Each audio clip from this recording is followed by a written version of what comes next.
minutos a gente volta ao assunto importante, assunto com o qual a gente abriu o jornal hoje logo cedinho às 7 horas da manhã, reunião que aconteceu ontem no Alasca entre o presidente dos Estados Unidos, Donald Trump, e o presidente da Rússia, Vladimir Putin, né? Em discussão, claro, a guerra entre Rússia e Ucrânia. Vamos entender mais um pouco a respeito disso, o que significou essa reunião e quais os desdobramentos a partir de agora. Mais uma vez a gente conversa aqui na Band News FM com o professor Pedro Costa Júnior, professor de Relações Internacionais e cientista político. É sempre um prazer falar com o professor. Obrigado mais uma vez por atender os ouvintes da Band News FM. Bom dia. O Mário e a todos os amigos e amigas aqui da Band News FM. Bom dia. O professor, ontem a reunião, ao que parece, foi produtiva, pelo que disseram Putin e Donald Trump depois do encontro, mas não revelaram em quais pontos realmente os dois conseguiram avanços nessas tratativas. Pelo que o senhor pôde observar depois dessa reunião e em todo o contexto que envolveu, a gente ainda está muito longe deste acerto. As declarações foram muito mais protocolares do que efetivas depois do encontro? Perfeito. Me parece que dá para a gente ter algumas dimensões, né, do que foi feito ali ontem, mesmo sem ter acesso aos detalhes do que foi discutido ainda. Mas há motivos, eu diria, Fábio, Mário, amigos e amigas da Band News, há motivos para sermos relativamente ou moderadamente otimistas com relação a esse encontro. Por quê? Porque dificilmente chefes de Estado, sobretudo do patamar, do nível, né, de Putin e Trump, eles se encontram, eles sentam na mesma mesa, diante de uma guerra que se arrasta há 3 anos e meio, sem que haja algo encaminhado. Isso é feito pelos seus assessores, né? Esses processos de discussão mais secundárias, os embates, as grandes dificuldades a serem resolvidas. Quando se senta à mesa os dois grandes representantes dos seus estados, presidente de Rússia e Estados Unidos, isso não vai sair. Não, perdemos o contato por 2 segundos, mas voltou, professor, por favor. Tá, então, só retomando, dificilmente vai se sentar à mesa o presidente dos Estados Unidos e da Rússia para não sair algo, porque é uma reunião, como nós vimos ontem, feita no Alasca, enfim, lugares estratégicos, o Putin recebido em meio à guerra, né, recebido com tapete vermelho, quase ali com honras, né, de chefe de Estado, muito sorridente, com muita tranquilidade. Então, há um motivo para sermos relativamente esperançosos com relação a um encaminhamento para o fim do conflito. Então, essa é uma primeira observação que nós temos dali, né? Vou fazer mais 2 iniciais aqui para a nossa conversa inicial. O segundo aspecto que chama muita atenção é que a reunião foi feita entre 3 pares. Nós tínhamos, claro, os presidentes, Putin e Trump, mas do lado do presidente russo, nós tínhamos ali burocratas do Estado de altíssima experiência, altíssima relevância, diplomatas experimentados. Quando nós estudamos a história da diplomacia, nós temos ali Sergei Lavrov. Sergei Lavrov talvez seja considerado, pelos pares, mundialmente, o maior diplomata do século XXI. Ele está no governo russo desde o começo do século. Ele é chamado, né, de uma perspectiva ocidentalizada, de o Kissinger russo. Ou pode-se dizer do lado russo, né, o Kissinger é o Lavrov americano, estadunidense. É completamente experimentado o Lavrov. E, do outro lado, ainda, havia ali o ex-embaixador dos Estados Unidos, da Rússia, em Washington, auxiliando Putin. Então, alguém que conhece os Estados Unidos de dentro, representou a Rússia dentro da capital americana. Quando você olha para o lado do Trump, né, o Trump que vai com seus estratagemas de negociação, né, baseado na arte da negociação, o seu best-seller, não? E do outro lado nós temos um geopolítico como o Putin. Então o Trump ele vai auxiliado por quem? Pelo seu secretário de Estado, que é o equivalente, o homônimo de Lavrov, que é Marco Rubio. Quem é Marco Rubio? Marco Rubio é um especialista em América Latina.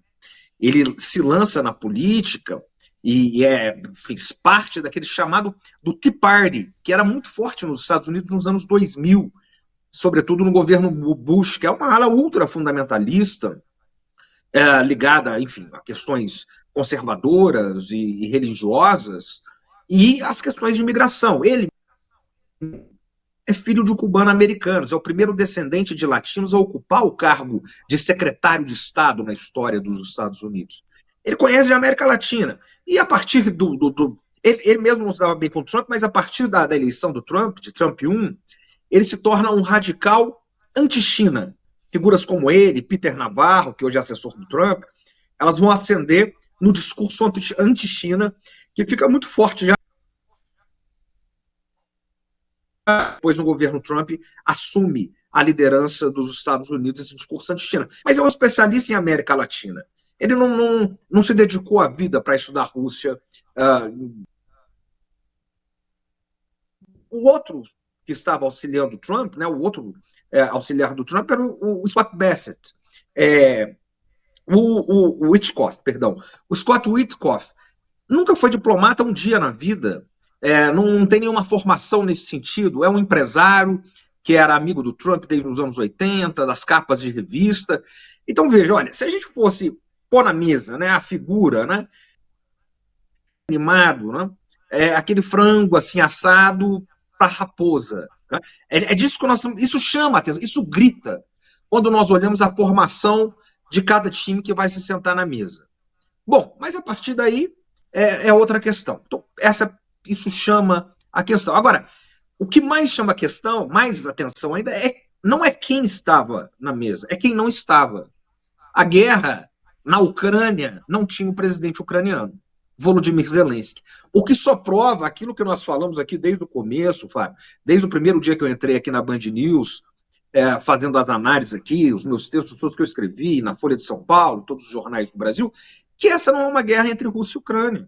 Essa é uma guerra de proxy, é uma proxy war, é uma guerra de procuração, é uma guerra entre a Rússia e a OTAN, capitaneada pelos Estados Unidos.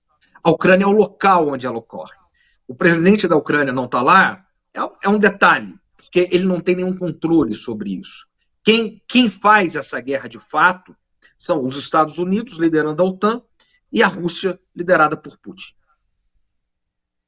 E aí esse telefonema depois, né, para o Zelensky, já que você comentou a questão da Ucrânia, claro que a simbologia, o encontro Trump com Putin é muito mais importante, essa imagem, mas ao menos essa ligação, como é que você vê nesse encontro que teve também uma parte depois com essa chamada? Claro que você tem que comunicar. Bom, olha, o Zelensky, você tem que comunicar a Ucrânia. O Zelensky ele é um títere, né? Ele é uma estafeta disso tudo. Essa é uma guerra, sobretudo, não só americana, mas é uma guerra democrata, do Partido Democrata. Essa guerra começa de maneira, enfim, prévia, pelo menos, o prelúdio dela acontece em 2014. É preciso retomar a história. Começa em 2014 nos movimentos do Maidan. É um desdobramento das chamadas revoluções coloridas, que derruba o presidente, que era pró-Rússia na Ucrânia, e naquele momento Putin anexa a Crimeia. E a partir dali, as relações começam a ficar estremecidas. A Rússia já começa a sofrer sérias sanções, draconianas sanções, em 2014. E o Putin sente isso. E ele começa a fazer aquilo que o Obama passou o seu mandato tentando fazer, que era o que ele chamava de pivô para a Ásia. Ele e Hillary Clinton, sua secretária de Estado, que era pivotear a política externa dos Estados Unidos, sair do Oriente Médio, das guerras eternas do Bush no Oriente Médio, e ir para a Ásia.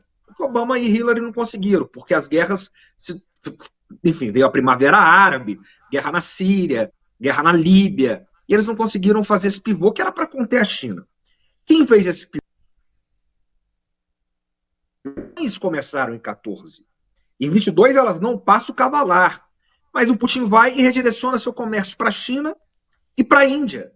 Então, quando vem as sanções em 22, claro que a exclusão do SWIFT é uma coisa abissal do ponto de vista da estratégia russa, né? Não do ponto de vista do Ocidente, mas do ponto de vista da estratégia russa, a Rússia não sente tanto como deveria. Veja, a Rússia cresceu mais do que a Europa nesses últimos anos, mesmo em guerra, mesmo sancionada, mesmo excluída do SWIFT. Por quê?